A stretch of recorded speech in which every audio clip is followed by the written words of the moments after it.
नमस्कार, छत्तीसगढ़ के बुलेटिन में आप सभी का स्वागत है। मैं हूं आपके साथ स्मिता सिंह। बुलेटिन की शुरुआत करते हैं बड़ी खबरों के साथ।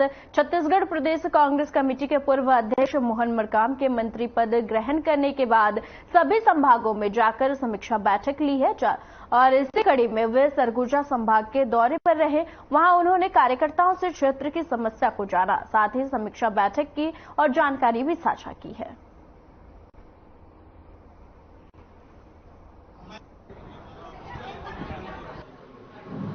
सन्ना और देशपुर के भी हमारे सभी कार्यकर्ता हैं, मैं उनको भी मैं सभी को स्वागत करता हूं।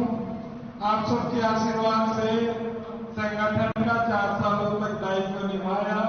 आप सबने हर तरह जो भी निर्देश होते थे, जो भी आदेश होते थे, उसको आप सबने सरगुजा के साथियों ने अच्छा सा पालन किया। अभी सरकार ने एक जिम्मेदारी मिली है, क्योंकि मेरा कार्यकाल 3 साल पूरा जिम्मेदारी लिया था, तो अभी सरकार में काम करने का मौका मिल रहा है। छत्तीसगढ़ की जनसंख्या का 85% से अधिक एसटी, एससी, ओबीसी, माइनॉरिटी विभाग की जिम्मेदारी मिली है। इन विभाग के कल्याण के लिए योजनाएं केंद्र सरकार भी, राज्य सरकार भी संचालित करती है। उन योजनाओं का लाभ जमीनी स्तर पर क्रियान्वित हो रहा है, नहीं हो रहा है, उसको जानने समझने के लिए मैं आपके बीच आया हूं। अभी मंत्रालय स्तर के अधिकारी माननीय मंत्री जी हैं, पहले बार आए हैं। मंत्री बनने के बाद सरगुजा में उनका स्वागत है और अपने विभागों की समीक्षा कर रहे हैं। कहाँ कमी अधिक है देख के सुधारने का भी काम करेंगे और आगे का मार्गदर्शन भी देंगे। अच्छा रहेगा, सरगुजा ही नहीं पूरे छत्तीसगढ़ के लिए अच्छा रहेगा। पूरे छत्तीसगढ़ के मंत्री बनाए हैं, सिर्फ सरगुजा के लिए थोड़ी बनाए हैं। तो छत्तीसगढ़ के सभी जिलों का दौरा कर रहे हैं और जहां उनको लग रहा है कि यहाँ कमी है, उसको सुझाव देकर अधिकारियों को निर्देशित कर रहे हैं, उसको ठीक कर रहे हैं। क्या उद्देश्य लगता है? चुस्त दुरुस्त सरकार करना, प्रशासन को चुस्त दुरुस्त करना, कहीं कमी न हो, जनहित में जो जन भावनाओं के अनुरूप जो शासन चाहती है उसके अनुरूप हो रहा है नहीं हो रहा है, उसको ठीक ठाक करने का काम कर रहे हैं।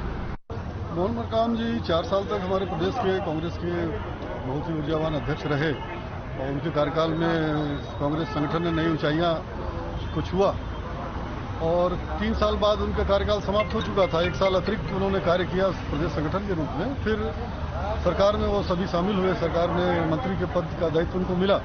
तो वो जैसे ही उन्होंने मंत्री पद का शपथ लिया और पदभार ग्रहण किया, तत्काल उन्होंने संभागीय दौरा प्रारंभ किया है। पहले दुर्ग और रायपुर का दौरा संपन्न करके उन्होंने सरगुजा संभाग में अपना दौरा के रूप में यहाँ आए, कार्यकर्ताओं से मुलाकात किया, संभागीय अधिकारियों की बैठक, टोटल समीक्षात्मक उनका दौरा चल रहा है, जो संगठन और सरकार के कामकाज को एक नई ऊंचाइयां देगा। ट्राइबल विभाग में बहुत समस्याएं स्कूलों में, इस पर क्या कहना है?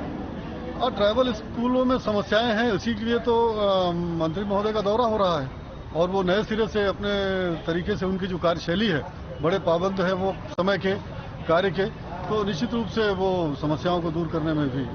क्या इस बार भी 14 सीटें आएंगी सरगुजा क्षेत्र में? निस्संदेह 14 सीट महाराजा साहब टीएस बाबा साहब का नेतृत्व के आधार पर हम निश्चित रूप से मान सकते हैं कि 14 की 14 सीट हमारे लिए कांग्रेस में आएगी। भूपेश सरकार वापसी करेगी? कोई शंका ही नहीं है। काम जी का सरगुजा का प्रेम है, वो अपना पहला दौरा जो है सरगुजा से ही करना चाहते थे और 2 दिन पहले हम लोग रायपुर में मिले भी थे उनसे, तो हम लोग को रायपुर में ही पता चल गया था कि वो सरगुजा आ रहे हैं और उनको मतलब ये लगता है कि सरगुजा में जो आने से तो माँ महामाया का नगरी भी है, तो उनका पहला दौरा जो है माता महामाया को प्रणाम करने का ही था उनका और लोगों से मिलने का, अपने कार्यकर्ताओं से मिलने का था और अपने कार्यकर्ताओं से बहुत ही ज़्यादा प्रेम करते हैं। तो हम लोगों ने उनके अध्यक्ष के रूप में भी उनको देखा है, बहुत ही ऊर्जावान अध्यक्ष रहे हैं और लोगों से मिलना जुलना उनका मतलब एक अलग ही ढंग से मिलते थे। वो ये नहीं लगता था कि वो अध्यक्ष हैं, कभी भी उनमें घमंड नहीं आया। अपने पद का जो था वो गरिमा बनाए रखे थे और अनुशासन प्रिय भी रहे हैं। सरगुजा वासियों के लिए क्या उपलब्धियां मिलेंगी इनसे? सरगुजा वासी को बिल्कुल मतलब आने सौगात मिलेगा उनसे।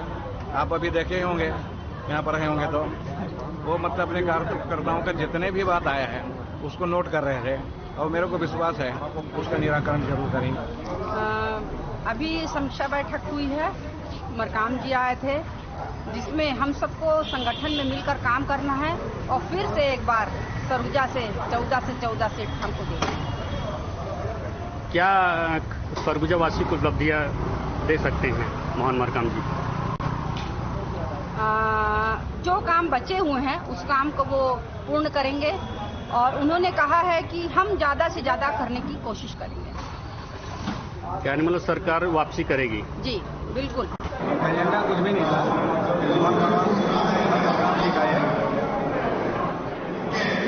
सरगुजा का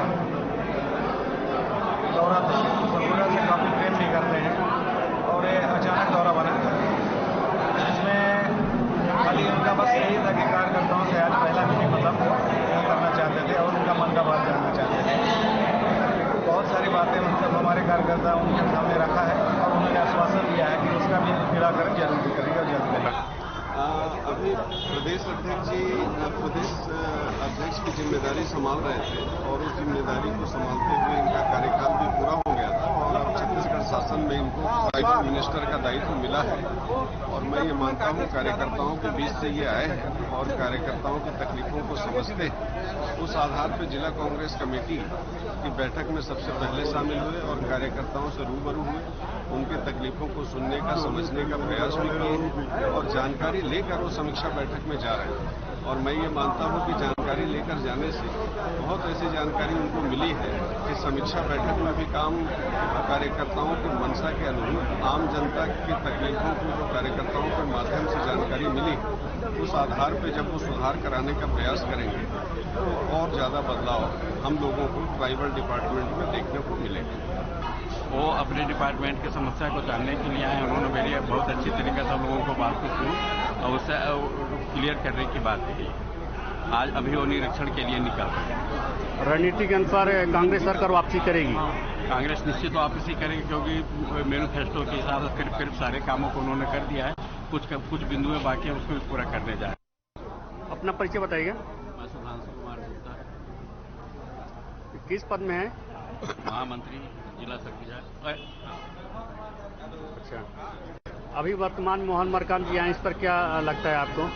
वो अपने डिपार्टमेंट की समस्या को जानने के लिए आए। उन्होंने मेरी बहुत अच्छी तरीके से लोगों को बात को सुनी और उससे क्लियर करने की बात की। आज अभी वो निरीक्षण के लिए निकल रहे। रणनीति के अनुसार कांग्रेस सरकार वापसी करेगी? कांग्रेस निश्चित वापसी करेगी क्योंकि मैनिफेस्टो के हिसाब से करीब सारे कामों को उन्होंने कर दिया है। कुछ बिंदुएं बाकी है, उसको भी पूरा करने जाएंगे। आज अंबिकापुर में मोहन मरकाम जी पधारे हैं, तो इस पर क्या मीटिंग है, क्या चीज खास तौर पर रखा गया है? यहाँ प्रोपेजेंडा क्या है? एजेंडा कुछ भी नहीं था,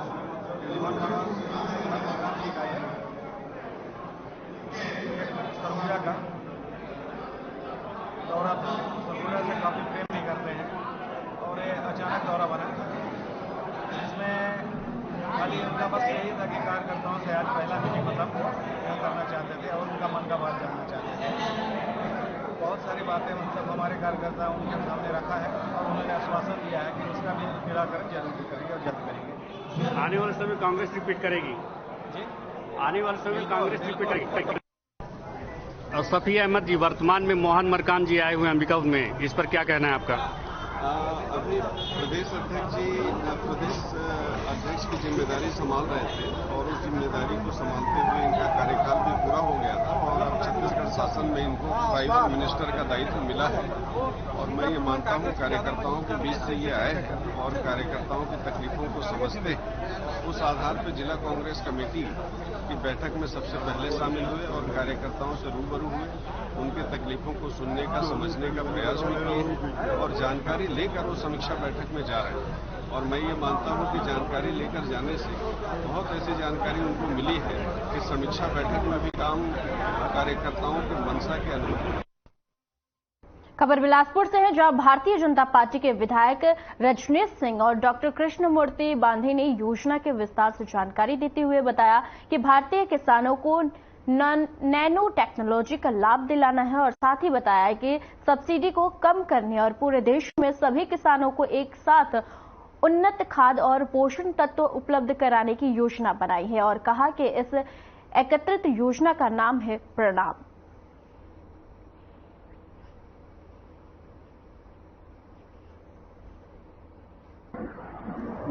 जो हमको विदेशों से सब्सिडी के तौर पर बहुत मात्रा में हम खाद खरीदते हैं। उदाहरण के लिए हम यहाँ पे किसानों को 5 रुपए में खाद देते हैं, 5 रुपए प्रति किलो के हिसाब से, और विदेशों से खाद को हम 65 रुपए किलो के हिसाब से खरीदते हैं और सब्सिडी दे करके किसानों के लेकर के हमको उस पर देते हैं। लेकिन अब की बात जो टेक्नोलॉजी है, जिस तरीके से प्रणाम योजना के अंतर्गत है, उसमें एक नैनो टेक्नोलॉजी के साथ, दूसरा सब्सिडी को कम करने की दृष्टि से, और एक रूपता के साथ, क्वालिटी के साथ खाद देना चाहती है।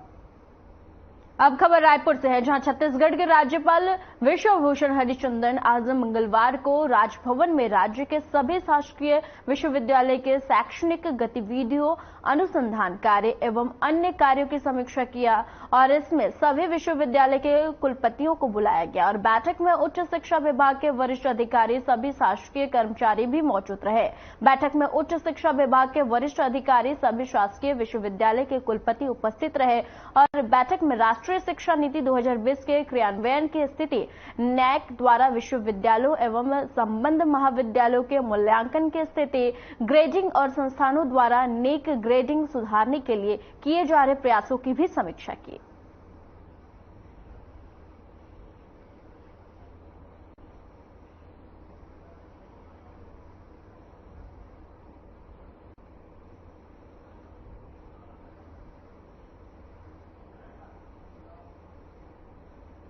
साल के अंत में छत्तीसगढ़ में विधानसभा चुनाव होना है और जिसे लेकर जनता के मूड जानने के लिए कोंडागांव के बंडवारी गांव में युवा से हमारे संवाददाता रूपेंद्र करनाम ने बातचीत की और युवाओं ने क्या कुछ कहा, आपको सुनाते हैं।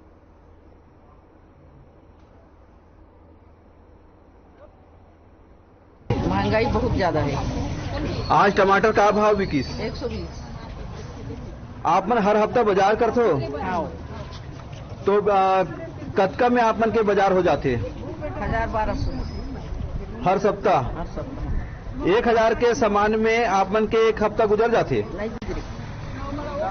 तो पहले के जो अपेक्षा में महंगाई रही से और आज की अपेक्षा में कतका बढ़ गए है? पहले तो कम रही से, अभी की अपेक्षा में ज्यादा ही बढ़ गई है, बहुत ज्यादा से महंगाई है। तो गैस और सिलेंडर के दाम भी तो बढ़ गए हैं? सबके बढ़ गए हैं। तेल, दाल, आटा, चावल सभी के रेट बढ़ गए। तो अभी आप मन रसोई में जब सभी सामान बढ़ गए से तो घर चलाए कतका मुसीबत के सामना करे पड़ा थे? मुसीबत के सामना करना तो पड़ा थे, फिर अब कैसी भी करके तो चलाना है और चलना है, तो जिंदगी जीना ही चाहिए। तो सरकार तो कहते हैं हम महंगाई कम करा था, बेरोजगार मतलब रोजगार देवथन कह के कहा थे। देवन दे सरकार बेरोजगार है, मतलब दही तभी तो काम चली भाई। छत्तीसगढ़ में पहले भाजपा के सरकार नहीं से और अभी कांग्रेस के सरकार हावे, तो कौन सरकार अच्छा काम करा थे? बताइए कौन सरकार बढ़िया काम करा थे? सरकार कांग्रेस। अच्छा, आप मन के गांव में का आवश्यकता है, जैसे कि पुल, पुलिया, सीसी रोड, पेयजल सुविधा इत्यादि, का सुविधा आप मन के? अभी लगाए हैं लेकिन पानी तो हमारी तरफ आ भी नहीं है, जो अभी नाली वाला लगाई है वो बदौल है, और सड़क भी 2-3 सड़क है, रोड है, वो कीचड़ से भरे हुए हैं। आप कृषि से जुड़े हुए हैं? मेरा खेती काम है, कृषि ही करता हूँ। क्या क्या फसल उगाते हैं? मैं धान, मक्का, सब्जी भाजी, दौड़का, करेला, जितने भी 4-5 प्रकार का सब्जी भाजी उगाता हूँ। नहीं भैया कोई दिक्कत नहीं है, हम लोग 40 रुपये में बेचते हैं, उसके बाद भी हमारा मजदूरी बीज खाद का पैसा नहीं निकल पाता। खाद लगभग सरकारी रेट है 1400-1500 रुपये कुछ है, मार्केट में 1800-1900 रुपये में DAP मिल रहा है। 266 रुपये की यूरिया 350-450 में खरीद रहे हैं। नमस्कार, इस वक्त हम हैं केशकाल के साप्ताहिक बाजार में, जहां पर कुछ माता बहनें हमारे साथ अभी जुड़ रहे हैं। क्या नाम है आपका? कहाँ से हैं, कौन से गांव से हैं? आज आप साप्ताहिक बाजार में सब्जी भाजी खरीदने आए हैं। पहले जो है कितने रुपए में आपका थैला भर जाता था और अभी कितना में रुपए लग रहा है थैला भरने में? थैला भरने पूछो मत, 1000 रुपये भी ले जाओगे थैला नहीं भरेगा। ये छोटा सा थैला 1000 से भी नहीं भरता? नहीं भरता, कहाँ से भरेगा? 20 रुपया, 30 रुपया, 40 रुपया, यहाँ हर एक चीज का। टमाटर ही को देखो 120 रुपया, 150 रुपया किलो, कितना क्या करेगा? तो अभी जो है आप आज कितना रुपए लेके आए थे बाजार? 1000 लेके आई। और 1000 में क्या क्या खरीदी की है अभी तक? अभी आई हूँ, खरीदी कुछ नहीं, 2-4 सब्जी खरीदी हूँ अभी। तो उम्मीद है आप 1000 में सप्ताह भर के लिए सब्जी खरीद पाएंगे? नहीं खरीद पाएंगे। 1000 में भी आपका जो है घर का बजट गड़बड़ा जाता है। हाँ। और आपको जानकारी है सिलेंडर का क्या भाव है इस समय? 1200 रुपया हो गया सिलेंडर। और बाकी जो रसोई के जो सामान है वो सभी वैसी है। राहड़ दाल तो देखो वैसे, सभी चीज का तो महंगाई है। तो इसको महंगाई को कंट्रोल में कैसे कर सकते हैं, कोई जानकारी है? कुछ कह पाएंगे? कहेंगे अब सरकारी वैसी खा दिया तो हम क्या करेंगे भाई, आम जनता। तो इससे पहले की सरकार अच्छी काम कर रही थी कि अभी की सरकार कर रही है? पहले की सरकार अच्छी थी ना, अभी सरकार अच्छी है। आपने मतदान किया था? हाँ किए थे। क्या सोच के मतदान किए थे? हम सोचे थे कांग्रेस का सरकार है तो गरीबी लोग का वो है तो कुछ हो रहा, तो कुछ भी नहीं हो रहा है। इससे पहले छत्तीसगढ़ में रमन सिंह की सरकार थी, उससे आप खुश थे? नहीं, इसीलिए आप लोगों ने बदलाव लाया? बदलाव किए कुछ होगा बस, लेकिन यहाँ तो और बढ़ रहा है। कांग्रेस की सरकार तो किसानों को कर्जा माफ कर रही है, बिजली बिल हाफ कर रही है। खाली किसान लोग को देख रहे हैं, हम जैसे मजदूरों को देखे ना भाई। हाँ, तो हम जैसे मजदूरों को देखे ना, कमाने जाते ना वही निकल के पता चल जाता है धूप में इतना रोटी तो मिलता नहीं ढंग से। महंगाई देखो तो इतना है कि पूछो मत। तो महंगाई की जो मार है उससे काफी ज्यादा मतलब परेशानियों से जूझ रहे हैं। हाँ। आम जनता जो है परेशानियों से जूझ रही है और सरकार को चाहिए कि महंगाई दर को कम करे, रोजगार मुहैया कराए। आपके घर में कोई सरकारी नौकरी पे है? कोई नहीं, सब मजदूर। नमस्कार, आप देख रहे हैं हर खबर छत्तीसगढ़। अभी हमारे साथ एक भाई हैं, भंडार मंडी से हैं। आइए उनसे कुछ क्षेत्र के समस्या के बारे में बात करते हैं। क्या नाम है आपका? मेरा नाम भावजी ने काम। अच्छा, आप किस विधानसभा क्षेत्र से आते हैं? किसका? आपके क्षेत्र के विधायक आपके गांव में कब आए थे? आपको कुछ याद है? 3 महीना, 6 महीना, साल भर पहले? नहीं, 5-6 साल पहले चुनाव के समय आए थे। आपके क्षेत्र में क्या क्या विकास कार्य हुए हैं, कुछ जानकारी है आपको? जैसे कि सीसी रोड, पुल पुलिया, नाली, पाइपलाइन इत्यादि के जो काम होता है, सरकारी काम आपके गांव में हुआ है? नाली तो अभी नहीं हुआ, नाली नहीं बना। आपके गांव में पानी पीने के पाइपलाइन का व्यवस्था हुआ है? हाँ हुआ तो, पानी नहीं आ रहा है। आपके गांव के सरपंच विकास कार्य में कितना रुचि रखते हैं? उतना नहीं रखते हैं। बराबर पंचायत आते हैं, बैठते हैं पंचायत? नहीं आते। ग्रामवासी की समस्याएं सुनते हैं? नहीं सुनते। बिलासपुर के पायल एक नया सवेरा फाउंडेशन ने बैगा जनजाति की बेटियों को पढ़ाई का बीड़ा उठाया है और आज बिलासपुर में मोहंती इंग्लिश मीडियम स्कूल में पायल एक नया सवेरा फाउंडेशन ने वनांचल क्षेत्र में रहने वाले राष्ट्रपति के दत्तपुत्र बेटियों का भविष्य सुधारने, उनकी शिक्षा की जिम्मेदारी ली है। पायल एक नया सवेरा लंबे समय से जनहित के कार्य और बच्चों की शिक्षा को लेकर शहर में कार्य करता रहा है और खासकर वनांचल क्षेत्रों में बैगा जनजाति को लेकर कार्य करता रहा है। इससे पहले भी पायल है कि नया सवेरा फाउंडेशन ने पिछले वर्ष बैगा जनजाति के लोगों को कंबल का वितरण किया गया था और अब बेटियों का भविष्य सुरक्षित करने के लिए पायल एक नया सवेरा के पहल उनके जीवन में एक नया सवेरा लाने की ओर सकारात्मक कदम है।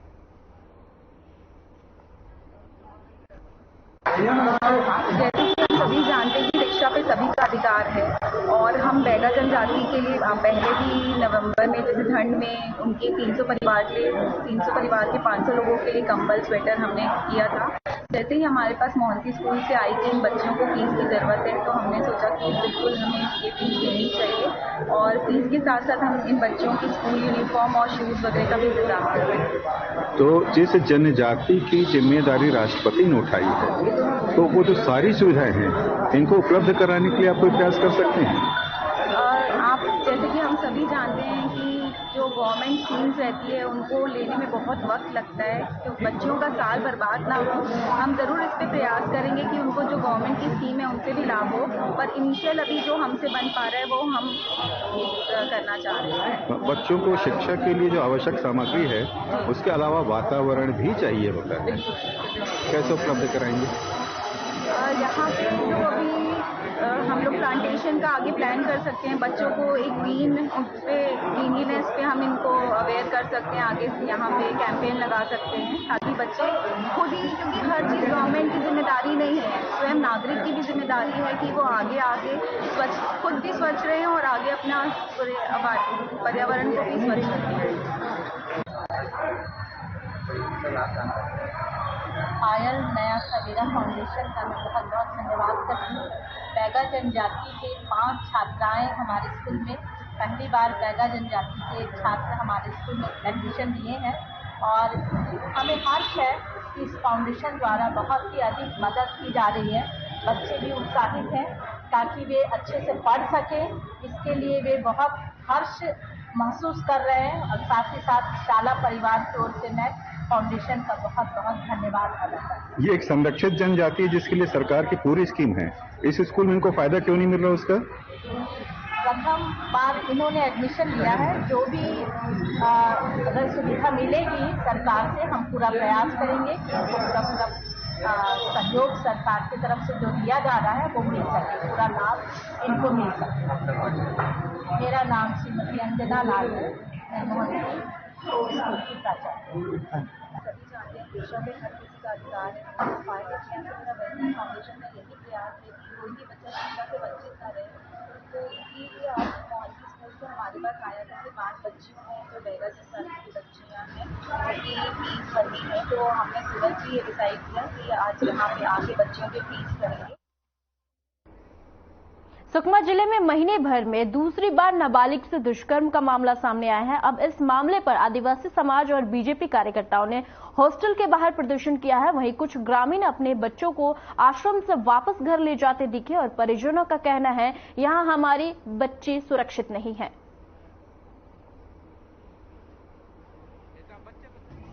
हमारे जो सुकमा जिला के एर्राबोर पोटा केबिन का जो मामला है बहुत ही गंभीर मामला है, बहुत ही दर्दनाक मामला है और एक शर्मसार करने वाली जैसी घटना घटी है। जिस प्रकार से कल हम लोगों को रात को जब पता चला कि एर्राबोर में कुछ घटना घटी है, तो हम लोगों ने सारे पदाधिकारी मिलकर के जब सुकमा थाना में पहुंचे तो यहाँ की घटना की विस्तृत जानकारी हमको मिला, तो उस पीड़ित परिवार के बच्चों से हमको मिलने का अवसर मिला। सुकमा जिला में ऐसी घटना लगातार घटित हो रही है और पिछले 15 दिन पूर्व ही ऐसी घटना दोरनापाल में भी घटी हुई है, वो भी नाबालिग बच्ची ही थी, 5 साल की एक बच्ची थी। और आज वर्तमान में ऐसी घटना दोरनापाल से कुछ किलोमीटर पूर्व पोटा केबिन में घटित हुई है और वो बच्ची भी बहुत छोटी है।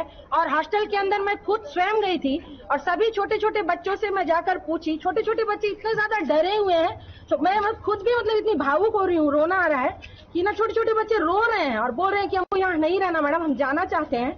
और वो बच्चे बोल रहे हैं कि 6 महीना साल भर पहले भी ऐसी घटना यहाँ घटित हो चुकी है और बच्चे अधीक्षिका मैडम को बता चुके हैं कि कोई व्यक्ति रात में खिड़की से घुसा था। आज जो घटना घटित हुआ एर्राबोर में बहुत ही जघन्य अपराध है, उसका हम भारतीय जनता पार्टी कड़ी आलोचना करती है। जिस तरह से आदिवासी बच्चियों पर अत्याचार हो रहा है, पूरा जिम्मेदारी यहाँ की स्थानीय विधायक का है, क्योंकि वो मंत्री भी है। वो अपने पद में रहते हुए अपनी गरिमा के अनुरूप उनको इस्तीफा देना चाहिए। और तो और ये कहना चाहूंगा मैं कि जो ये घटना घटित हुई उसमें पूरी तरह से वहां की अधीक्षिका का भी हाथ है और वहां की अधीक्षिका वहीं स्थानीय नेता कांग्रेस के नेता की बहन है, तो इस एंगल से भी जांच होना चाहिए। और जो भी संलिप्तता है शिक्षा विभाग के भी अधिकारी आज इस घटना को जो दबाने का प्रयास कर रहे हैं उनकी भी जांच होनी। खबर बिलासपुर से है, जहां बीजेपी ने विकास भवन के सामने नेहरू चौक में धरना प्रदर्शन करते हुए शासन एवं निगम पर निशाना साधा है। नेता प्रतिपक्ष नारायण चंदेल ने कहा है कि स्मार्ट सिटी के फंड का दुरुपयोग किया जा रहा है और साथ ही कहा अवैध रेत खनन एवं डायरिया जैसे मामलों से मौत का चिंता का विषय है।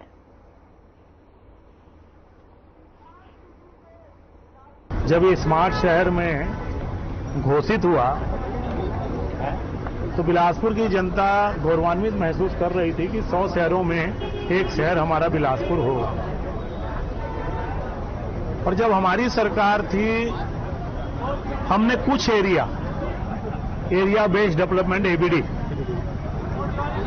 4000 करोड़ रुपए की योजना बनाई थी, जिसमें 1000 करोड़ रुपया 500 करोड़ का राज्य शासन का, 500 केंद्र सरकार का, 3000 करोड़ कैसे आएगा उसकी पूरी योजना बना के एक 4000 करोड़ रुपए की संपूर्ण योजना हमने बनाई।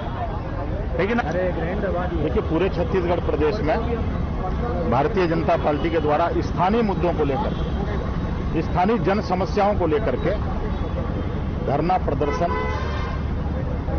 सभी विधानसभा क्षेत्रों में किया जा रहा है। ये कार्यक्रम उसी के निमित्त है। रही बात यहां की, अभी कुछ दिनों पहले छत्तीसगढ़ की खबरों में फिलहाल के लिए इतना ही। मुझे दीजिए इजाजत। नमस्कार।